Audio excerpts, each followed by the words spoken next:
सुरू वाघमारे आपले स्वागत करीत आहे.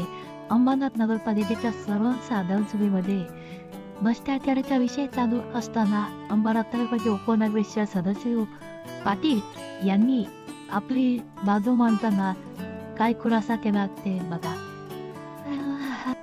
आणि सर्व नगरसेवक उपस्थित होते. या ठिकाणी नगराध्यक्ष होत्या, मी स्वतः उपनगराध्यक्ष होतो, चीफ ऑफिसर होते आणि इतर अधिकारी वर्गसुद्धा होता.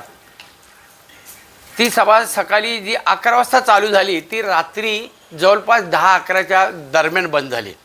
पण मधल्या कालामध्ये एक चर्चा चालू होती एका इंजिनिअरच्या नावाने, मी त्याचं नाव घेत नाही, म्हणजे बिलं काढणं, भ्रष्टाचार करणं, वार्षिकमध्ये बिलं काढणं आणि त्याला वर्कआउट करून दिले, या विषयावर सभागृहामध्ये काही नगरसेवक त्यांना प्रश्न विचारत होते.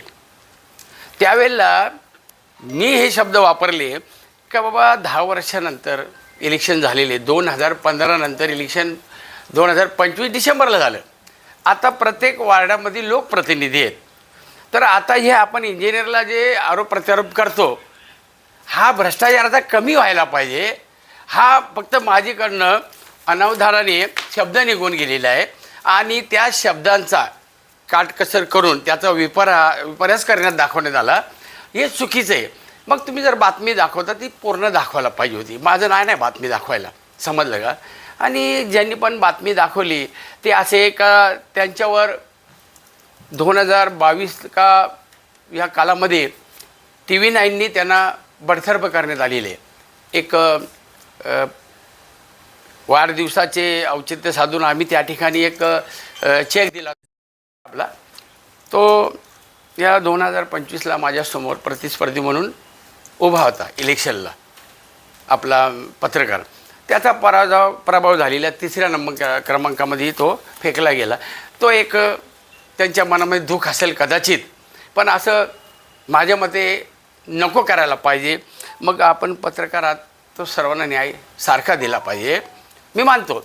मग दिवसभर त्या ठिकाणी काही नगरसेवकांच्या ग्रुपने दुसऱ्या नगरसेवकावर शिवीगाळ, घाणघाण वापरले शब्द गेले. तो 10 मिनटं हास्ता चालू होता. मग ते पण ऑफ द रेकॉर्ड होतं, माझं पण ऑफ द रेकॉर्ड होतं ना. मग बातमीत तोडून का दाखवता तुम्ही? मग ते ज्यांनी शिव्या दिले, मारायला धावलं, मग ते का नाही दाखवलं? माझं दुःख एवढंच आहे, बाकी काय नाही. माझ्या शब्दाचा परत सांगतो, विपर्यास केलेला आहे त्यांनी. अनावधानाने माझ्याकडे शब्द निघाले असतील, पण हे असं तोडून बातमी नको बनवायला पाहिजे. एवढीच माझी पत्रकारांना, मीडियाला नम्र विनंती आहे.